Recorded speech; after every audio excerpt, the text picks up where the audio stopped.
नमस्कार, कंज्यूमर अड्डा में आपका स्वागत है। आपके साथ मैं हूं विपिन भट्ट और आज हम बात करेंगे रियल एस्टेट की। जी हां, दिवाली निकल चुकी है, त्योहार का एक बड़ा हिस्सा निकल चुका है और सबको उम्मीद थी कि रियल एस्टेट ने जैसा शानदार प्रदर्शन पिछले 1-1.5 साल के अंदर किया है, क्या दिवाली पर हम वो पीक बनता हुआ देखेंगे? क्या रियल एस्टेट मार्केट में दिवाली भी जमकर बनेगी? इस बार थोड़ी सी आशंकाएं थी कि जिस तरह से इंटरेस्ट रेट बढ़ रहे हैं, जिस तरीके से इंटरेस्ट रेट का साइकिल ऊपर जा रहा है, महंगाई का भी एक प्रेशर है, सेंटिमेंट बुरे नहीं है तो बहुत शानदार भी नहीं है, क्या इन सब का इम्पैक्ट घर खरीदारों के ऊपर होगा? ये तमाम सवाल मन में थे। तो चलिए आज हम इस रियल एस्टेट की दिवाली पर ही चर्चा करेंगे और इस दौरान आपके लिए, कंज्यूमर के लिए रेफरेंस पॉइंट ये होगा कि अभी तक मार्केट में क्या हुआ है, इंटरेस्ट रेट बढ़ने के बाद इस समय बाजार में क्या हाल चाल है, किस तरह के लोन ऑफटेक्स हैं, आपके लिए लोन लेने के कितने मौके अभी बाकी हैं, लोन कितना महंगा हुआ और आगे कितना महंगा हो सकता है। घरों के दाम बढ़ने की भी बात थी, थोड़े बहुत बढ़ोतरी भी हुई है, क्या ये बढ़ोतरी और होती रहेगी और क्या अभी भी अगर आप घर खरीदना चाहते हैं तो आपके लिए ये मौका उतना ही अच्छा बन पड़ रहा है जितना हम पिछले 1 से 1.5 साल में देख रहे थे? ये कुछ सवाल होंगे, कुछ आंकड़ों के साथ बातचीत करेंगे। जरूर ध्यान से सुनिएगा। हमारे पूरा शोर हमारे साथ आज शो में शामिल हो रहे हैं लाइसेंस फॉरास के एमडी पंकज कपूर साहब, जो अपनी डिटेल रिपोर्ट के साथ होंगे, Q2 की हीरानंदानी ग्रुप के चेयरमैन निरंजन हीरानंदानी जी और रूंगटा सिक्योरिटीज के एमडी हर्षवर्धन रूंगटा। आप सभी का बहुत बहुत स्वागत है। तो इससे पहले कि हम अपने मेहमानों से बात करें, कुछ फिगर्स मैं आपको बता देता हूं यहां पर। तो देखिए कैसी रही है दिवाली। कुछ हालांकि नंबर थोड़े से दिवाली के पहले के हैं, ये Q2 के हैं, यानी कि जो सेकंड क्वार्टर है वो कैसा है इस साल का, इस फाइनेंशियल ईयर का। तो टियर 1 शहरों में बिक्री जो है वो 3% घटी है। थोड़ा बहुत ये मार्जिनल इंपैक्ट आया है क्योंकि इंटरेस्ट रेट धीरे धीरे ऊपर जाने शुरू हो गए हैं। टियर 1 शहरों में जो है वो जितने घर बिके हैं वो 75,000 से ज्यादा यूनिट्स बिकी है। नंबर बुरा नहीं है, लेकिन जब आप कंपेयर करते हैं तो थोड़ा नीचे की तरफ जाता है। सिर्फ हैदराबाद एक ऐसा शहर रहा जो, अगर हम 8 बड़े शहरों की बात करें जहां पर नंबर ऑफ होम्स, ज्यादा घर बिके हैं, रिपोर्ट क्या थी लाइसेंस फॉरास की, और अहमदाबाद में सबसे ज्यादा बिक्री घटी है। ये वो शहर है, अहमदाबाद का मार्केट इस दौरान बहुत अच्छा कर रहा था, ये भी हम आपको बता दें। टियर 1 शहरों में कीमतें कुछ ज्यादा नहीं बदली हैं, कीमतों में बहुत ज्यादा अंतर यहां पर नहीं आया है। मार्जिनल इंक्रीज जरूर हमको दिखाई देता है और अगर हम साल दर साल की तुलना करें तो यहां कीमतों में 7% की वृद्धि देखी गई है। तो ये कुछ मोटे हाइलाइटर हैं इस रिपोर्ट के। इसके अलावा हैदराबाद, अगर हम एक रिकवरी का बात करें तो 52%, लोकल कलकत्ता 33%, MMR 20%। ये आंकड़े जो आपकी स्क्रीन पे लगातार आते रहेंगे, लेकिन सवाल ये है कि ये सीजन कैसा रहा है, सेंटिमेंट के लिहाज से कैसा रहा है, सारी चीजें कैसी रही हैं। तो चलिए बातचीत शुरू करते हैं। तो निरंजन जी, हम आपसे ही सबसे पहले पूछेंगे क्योंकि ऑन ग्राउंड आपके सेल्स नंबर बताएंगे कि ये दिवाली कैसी रही है, क्या आपके एक्सपेक्टेशन के मुताबिक रही है या थोड़ी कुछ कमी रह गई? विपिन जी, आपको ये खुशी होती है आपको बताने में कि हमारे आंकड़े तो जरूर बढ़ गए हैं और भी बात है, ये थोड़ा आश्चर्यजनक मुझे भी लग रहा है क्योंकि जो ब्याज जो बढ़ गए 6.5% से लेके 7.5 पौने 8 तक पहुंच गए हैं, तो ये मुझे तो लग रहा था कि काफी कम हो जाएंगे ओवरऑल सेल्स, लेकिन वो बढ़ गए हैं और दिवाली के मौके पर और भी सेल्स बढ़े हैं। तो ओवरऑल देखा जाए तो जो जोश रहा है इंक्रीमेंटल रियल एस्टेट में वो अभी भी जाहिर है और मैं समझता हूँ कि जैसे दिख रहा है अभी भी जो इंक्वायरीज चल रही है, जो बातचीत चल रही है हमारे कस्टमर्स के साथ, हमारे प्रोस्पेक्टिव कस्टमर्स के साथ, वो हम उम्मीद रख रहे हैं कि ये क्वार्टर में और भी इसके ऊपर बढ़ने वाले हैं। तो ओवरऑल दिवाली अच्छी रही है और भी रहा है। डर यही है कि जो ब्याज बढ़े हैं वो कुछ उनको जो शॉर्ट टर्म विचार करते हैं, जो आज के बाद विचार करते हैं कि हमारा ईएमआई कितना रहेगा, उनको थोड़ा हिचकिचाहट होता है। लेकिन जो एनबीएफसीज हैं, बैंक्स हैं, फाइनेंशियल इंस्टीट्यूशंस है, हमारे बातचीत चल रही है कि वो कम ईएमआई बिगिनिंग में रखें और over a period of time जैसे ब्याज फिर कम हो जाएंगे वो ईएमआई इक्वलाइज हो जाएगा। तो something like lower EMI in the beginning and then increase in EMI after 1 year or 2 years, ऐसे बातचीत हम फाइनेंशियल इंस्टीट्यूशन से कर रहे हैं। वो शायद ज़्यादा उपयोगी होगा क्योंकि लोग घबरा रहे हैं कि आज की तारीख में EMI ज़्यादा हो तो हम इसको क्लोज नहीं कर सकते या उनको छोटे घर खरीदने पड़ते हैं। और अपने कोविड के समय में ओवरऑल देखा जाए तो लोग चाहते थे कि हम कुछ बड़े घर खरीदें, जी। कुछ इंक्रीमेंटल ज्यादा पैसे खर्चा करके उसमें फर्क लेके आए। So overall Vipin ji, positive direction, hoping that over a period of time ब्याज कम हो जाएगा। And I think overall volume तो ठीक है, अब मुझे कुछ नहीं है। हैदराबाद ऑफ कोर्स एक्सेप्शनल रहा, पर मुंबई खराब नहीं रहा मेरे नहीं, अंदाज मुंबई के तो आंकड़े अच्छे हैं सर। मैं अच्छे हैं। कुछ ग्राफिक्स और दिखा देता हूं यहाँ दर्शकों को। मुंबई में तो हमने लिखा कि हैप्पी दिवाली रही, तो जो रजिस्ट्रेशन ऑफिस से जो नंबर आया है वो लेकर आते। मुंबई में 10 महीने की जो बिक्री है उसका रिकॉर्ड यहाँ पे बना है। 10 महीने में 1 लाख सेल रजिस्ट्री हुई है, 10 साल की दूसरी सबसे बड़ी दिवाली उस लिहाज से। और 10 महीने में जो रेवेन्यू है वो करीब 7300 करोड़ के आसपास टच कर गया, और 10 महीने की रेवेन्यू ग्रोथ है वो 53% YOY रही यहाँ पर। तो मुंबई के मार्केट के लिहाज से तो दिवाली अच्छी रही है, हम कह सकते हैं। लेकिन हाँ, ओवरऑल जो ट्रेंड बता रहे हैं वो भी Q2 का एक ट्रेंड है। तो पंकज जी इस पे थोड़ी और रोशनी डालेंगे। तो पंकज जी, आपके इसमें अगर मैं अप्रैल में, जून जुलाई अगस्त तक का ये या सितंबर तक के ये आंकड़े होंगे आपके, उसमें ऑफ कोर्स दिवाली इंक्लूड नहीं होगी, लेकिन एक ट्रेंड जरूर उसमें दिखाई देता है, क्या आप कहेंगे? देखिए 3% डिक्लाइन मुझे दिखाई दिया, और जो मेरा इंटरेक्शन मॉर्गेज प्लेयर से हो रहा है और हमारा खुद का भी एक्सपीरियंस है कि during Diwali period I am sensing that कि जो वॉल्यूम है उसमें 10 से 15% की कमी दिखाई दी है। और ये शायद इंटरेस्ट रेट को लेके है, और ये एक मंथ के अंदर जो मंथली वॉल्यूम है उसके अंदर थोड़ा डिक्लाइन होता हुआ दिखाई दे रहा है।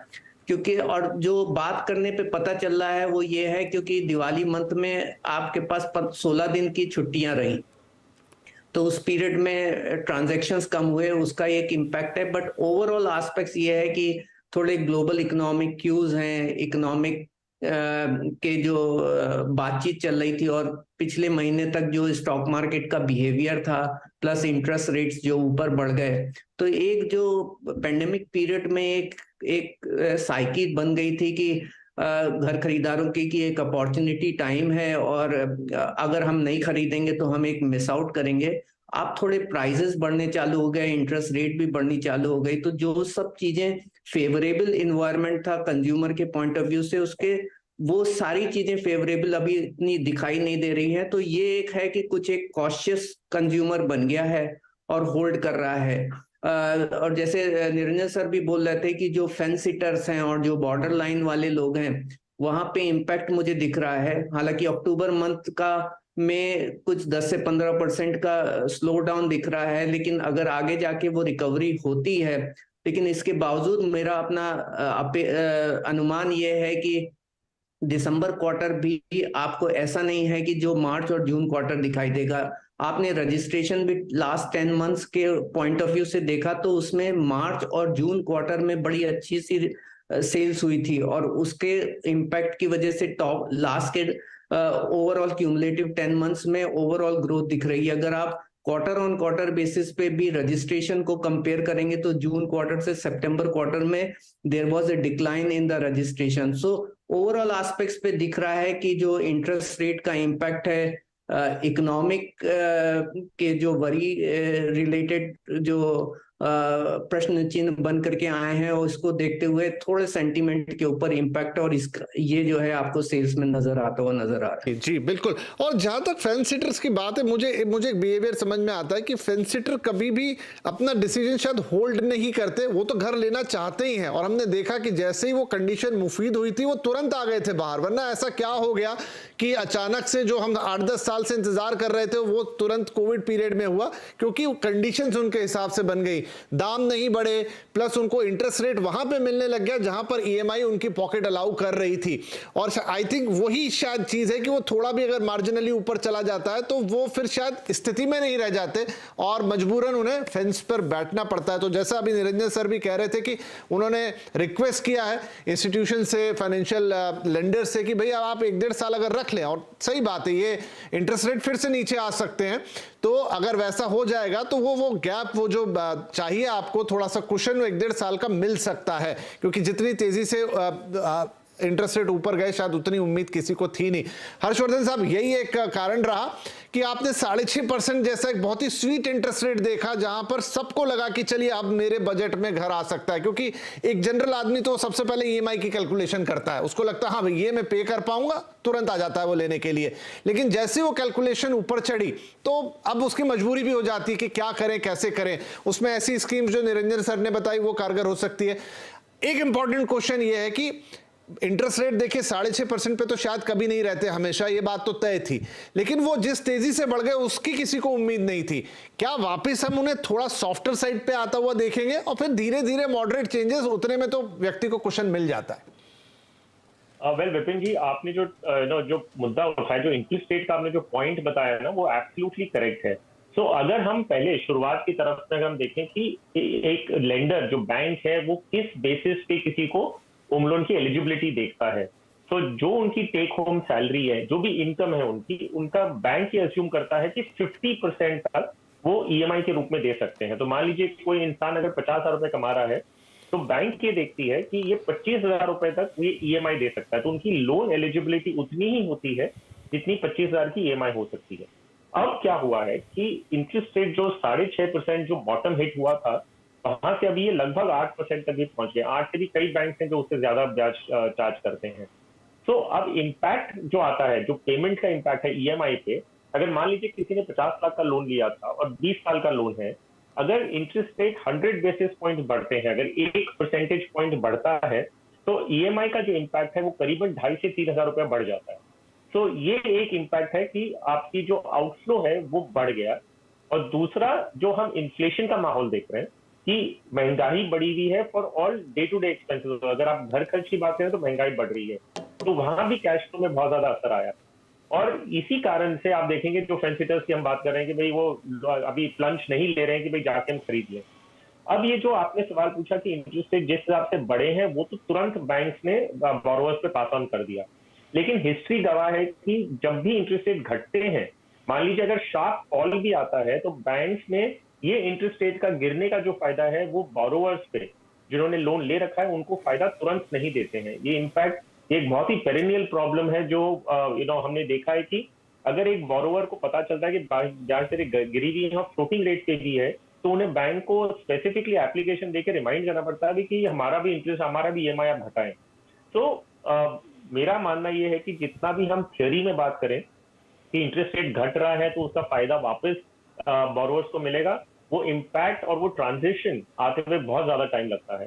तो आएगा यस, बट कितना जल्दी, कितना इफेक्टिवली और कितना पास ऑन किया जाएगा, वो एक सवाल हमेशा रहता है। जी, तो निरंजन जी, इस पर आपकी क्या राय रहेगी? क्या मतलब, देखिए बैंक्स के लिए भी ये बहुत अच्छा हो रहा था कि उनके इतने बढ़िया लोन ऑफटेक हो रहे थे, उन्होंने भी ये टाइम बहुत वक्त से नहीं देखा था जितना बढ़िया उनको पिछले 1.5-2 साल में मिला। तो कहीं भी अगर उनको गुंजाइश होगी कि वो कम से कम अपना जो होम लोन पोर्टफोलियो है वहां पर अगर थोड़े रेट सॉफन कर दें, अगर आरबीआई करता है, तो वो फिर अपने ग्राहकों को ज्यादा वॉल्यूम करके वहां से कुछ करने की कोशिश करेंगे। क्या अप्रोच रहेगी बैंक्स की?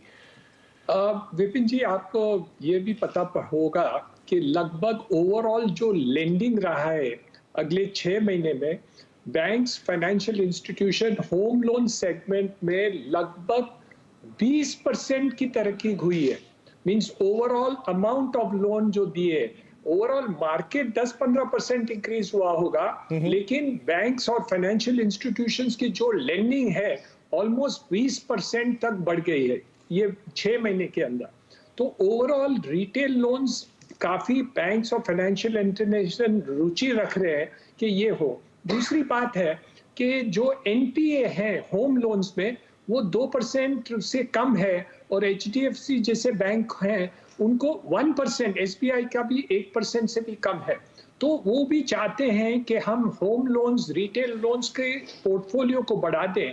और इसलिए मैं समझता हूं कि जो हम सुझाव दे रहे हैं कि और ईएमआई शॉर्ट पीरियड के लिए कम हो, तो वो डेफिनेटली यूज करेंगे दोनों बातों के लिए, क्योंकि उनको फायदामंद ये है कि वो ये पोर्टफोलियो बढ़ा सकेंगे। नंबर 2, उनके एनपीए कम है, क्योंकि आप दूसरे कोई भी सेक्टर देखें जो बैंक्स और फाइनेंशियल इंस्टीट्यूशन लेंडिंग करते हैं, वहां एनपीए सब 10%, 5%, 10%, 15% तक है, लेकिन होम लोन्स में ये शिकायत नहीं होती। तो मेरे अंदाज से बैंक्स, फाइनेंशियल इंस्टीट्यूशंस आज एक दूसरों को चैलेंज कर रहे हैं, कॉम्पीट कर रहे हैं कि हम होम लोन्स के क्षेत्र में ज्यादा पैसे हम दे दें, और अलग अलग स्कीम्स भी कर रहे हैं। जैसे एसबीआई और दो बड़े बैंक एंड फाइनेंशियल इंस्टीट्यूशंस है, वो कम ब्याज में वेनिला लोन्स देते हैं, लेकिन दूसरे जो एनबीएफसीज हैं वो ऑल स्ट्रक्चर्ड लोन्स भी देते हैं। जैसे कमर्शियल लोगों को ब्याज चाहिए, या जो बड़े टिकट के लोग हो, या जो होम लोन्स कमर्शियल यूज के लिए छोटे व्यापारी कर रहे हैं। तो मेरे अंदाज से ये कॉम्बिनेशन आप देखा जाए तो फाइनेंशियल इंस्टीट्यूशन को बहुत ही ये सेक्टर से लाभ हुआ है कि उनकी पोर्टफोलियो भी बढ़ी है और उनकी कमाई भी बढ़ी है। जी, चलिए ठीक है।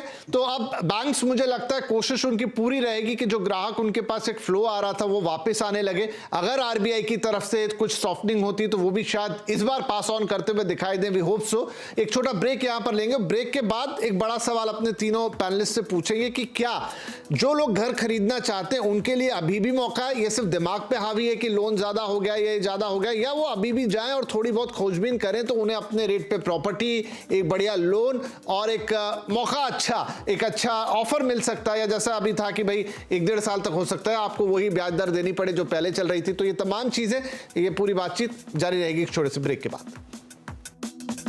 Welcome back. आज हम बात करें कि रियल एस्टेट की दिवाली कैसी रही। अगर हम एक रिपोर्ट भी यहां पर ले रहे हैं जो कि सेकंड क्वार्टर्स के नंबर बताती है, वहां पे थोड़ा इंटरेस्ट रेट बढ़ने के चलते प्रॉपर्टी की जो बिक्री है उस पर दबाव दिखा, लेकिन कुछ जगह से जो नंबर्स हमें बाद में मिले उसमें दिवाली का चीज अच्छी है। लेकिन कुल मिला के हमारे लिए तो बड़ा सवाल यहां पर यह है कि क्या जो व्यक्ति घर खरीदना चाहता है, जिसका मन है कि वो घर ले ले, लेकिन क्या ऊंचे इंटरेस्ट रेट उसे रोक रहे हैं, क्या ये जो महंगाई वाला सिनेरियो है वो उसे रोक रहा है, ये सब चीजों के चलते अगर किसी को घर खरीदना है तो उसके लिए क्या रास्ते बचते हैं। चलिए इस बातचीत को आगे बढ़ाते हैं। तो पंकज जी, यही एक बड़ा सवाल रहेगा कि क्या जो लोग अभी भी घर खरीदना चाहते हैं, वो क्या है, कई बार सेंटीमेंट ऐसा हो जाता है कि अरे इंटरेस्ट रेट बहुत ऊपर चला गया है, और वाकई में उनकी ईएमआई जब वो कैलकुलेट करते हैं तो देखते हैं कि भाई ये तो शायद मेरे लिए टफ हो जाएगा। हर्ष जी जो अभी बता रहे थे कि day to day expenses no doubt बढ़े हैं, रोजमर्रा के खर्चे, तो वो जो जिसे हम फैन सीटर कह रहे हैं या फिर जो आम व्यक्ति है उसके लिए थोड़ा टाइट हो जाता है वो मार्जिन, लेकिन क्या मौका उसके लिए अभी भी बनता है?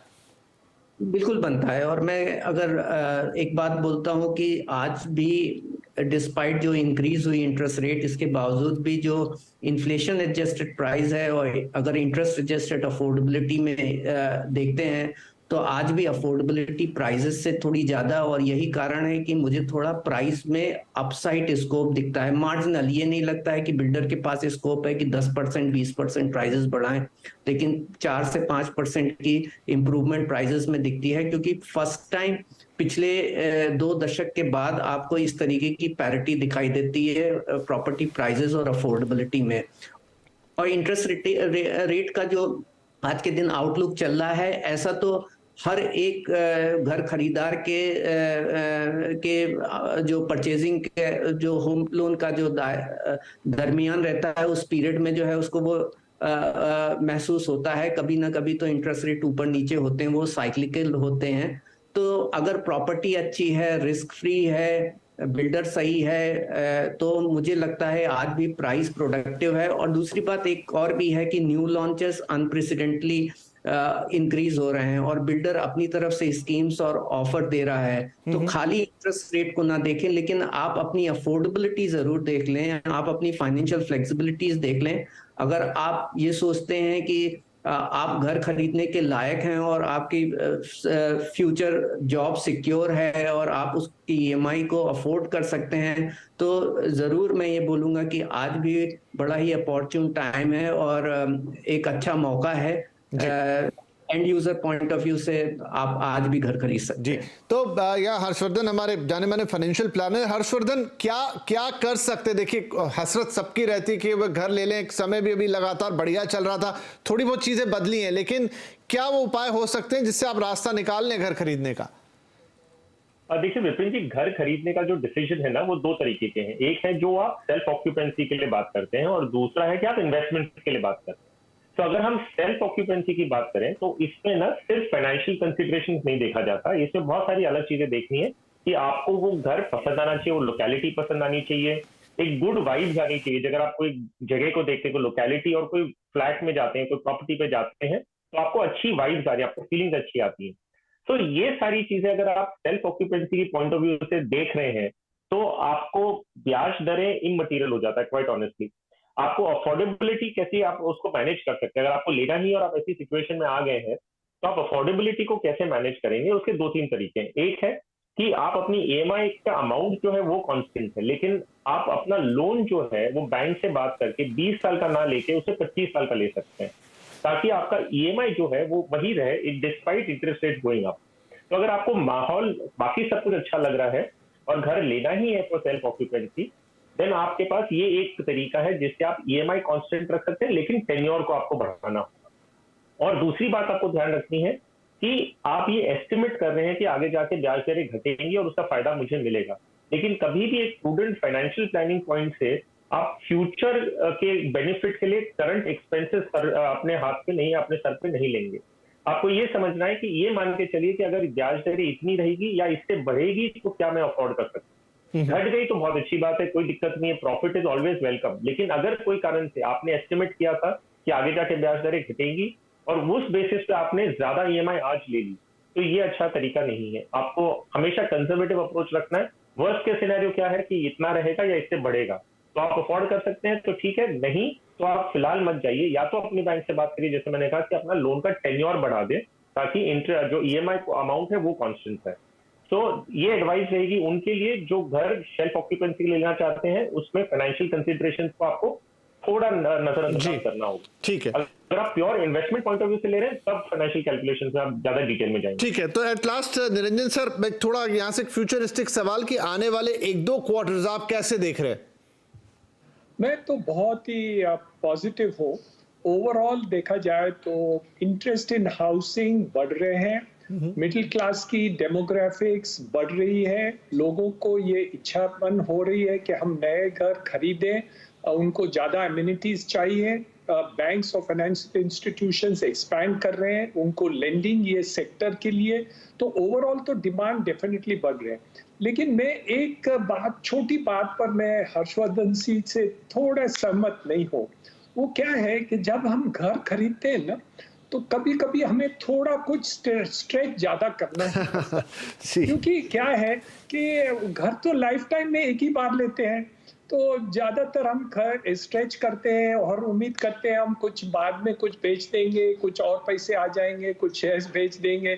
इसलिए मैंने देखा है जब हम घर खरीदते हैं ना, कोई भी लेवल के लोग घर खरीदते हैं, तो वो थोड़ा स्ट्रेच करना पड़ता ही है। और ये स्ट्रेच मैंने सबके हाथ में देखा है, वो अमीर हो, गरीब हो, मिडिल क्लास हो, अफोर्डेबल हो, कहाँ भी हो, कि वो घर खरीदने के टाइम कुछ स्ट्रेच करना पड़ता है। इन्वेस्टमेंट के टाइम पर बराबर है हर्ष जी की बात कि वो रिटर्न ऑन कैपिटल ओवरऑल क्या करते हैं, डिफरेंट ऑल्टरनेटिव इन्वेस्टमेंट का क्या फायदा है।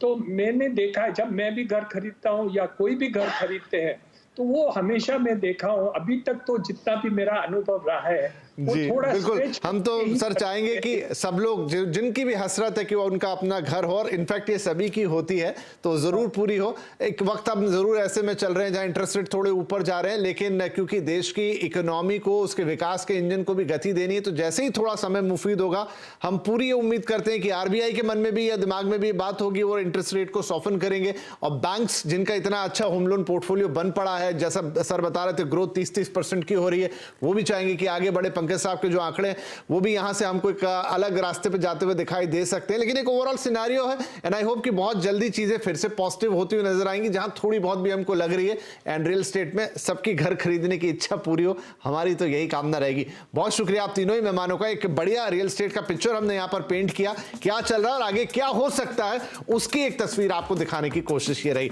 बहुत शुक्रिया आप सभी का, नमस्कार।